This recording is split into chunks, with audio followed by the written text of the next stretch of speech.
today's news. Swedish minister reports good political dialogue between Azerbaijan and Swedish countries. Globalization, national identity, and modern Azerbaijan. Crisis at the Institute of Peace and Democracy. Investigation on case of 6 activists jailed for April 2nd rally concluded. Pregnant woman falls victim to assault.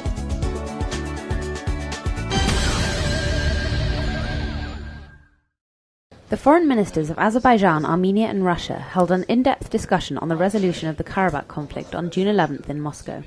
The Azerbaijani Minister of Foreign Affairs, Elmar Mammadiyarov, reported that the meeting lasted for 3 hours.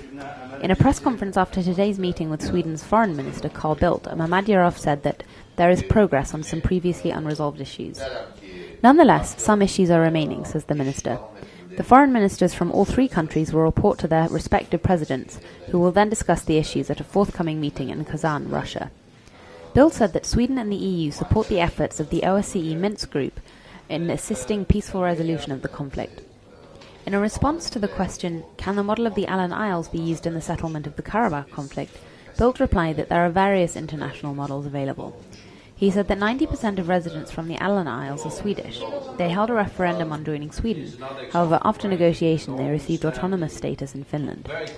Bildt said that there exists a good political dialogue between Azerbaijan and Sweden. He also noted the necessity of improving the conditions for developing business and industry relations.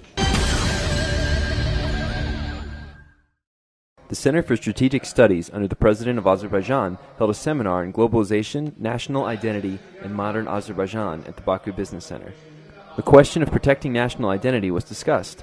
Hazar University founder Hamlet Iskhanlı talked about globalization as a kind of international unity with a lack of strict state borders.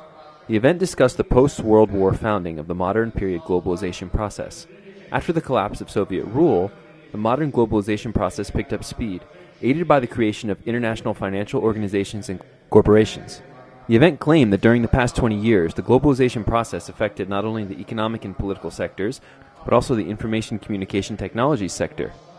Philosopher Ilham Mamadzadeh said that globalization has been a complicated process worldwide.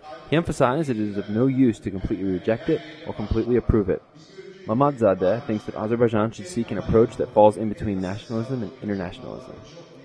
Member of Parliament Rasim Musabayov said that globalization is a response to the expansion of the national ideology. The expansion of globalization is ongoing, he said. First, it can only be prevented by ensuring safety. Second, competition should be created.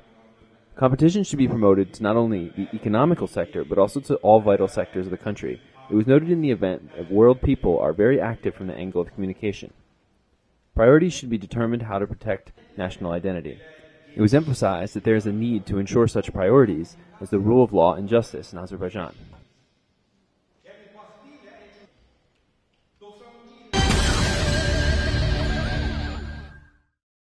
A serious crisis happened today at noon around the Institute of Peace and Democracy, led by Leyla Yunus, located in the one-story house in Badalbeyli, 38th Street. The employees of the institute decided to write on the wall of the building to discern what the organizations were. Located there were the Institute for Peace and Democracy, the Women's Crisis Center, the Association to Prohibition of Mines. However, sometime later, several people in plain clothes came and demanded to erase the inscription. The officers of the Nasimi District Police Station also came and made an order to erase the inscriptions on the wall. The Institute of Peace and Democracy has been located at this address for many years. There has not been any signs on the building identifying the organizations inside. This building was privatized long ago by its owner and is used by the above-mentioned NGOs.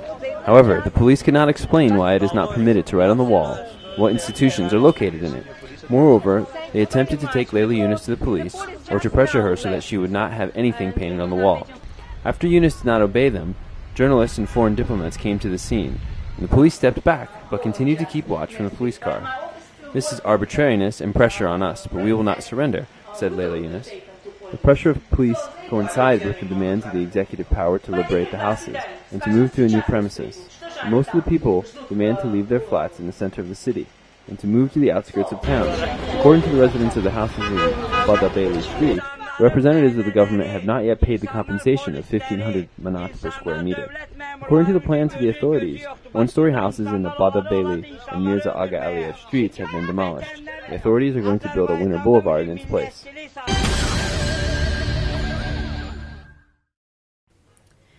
The criminal investigation of 6 of 13 activists arrested after the April 2nd protest by the Public Chamber Opposition Coalition has been concluded. They are APFP activists Sahib Karimov, Arif Alishli, Babak Hasanov, Zulfugar Evazov, Musavat activist Elshan Hasanov, and non-affiliated Elno Israfilov.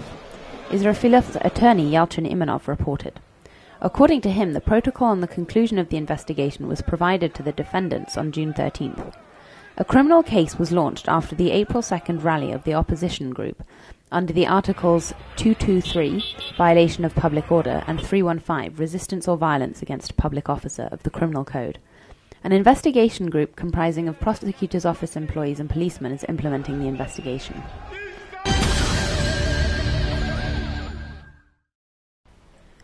On Monday, after receiving a distressed phone call from 84 Shamsi Badabaili Street, IRFS rushed to the scene.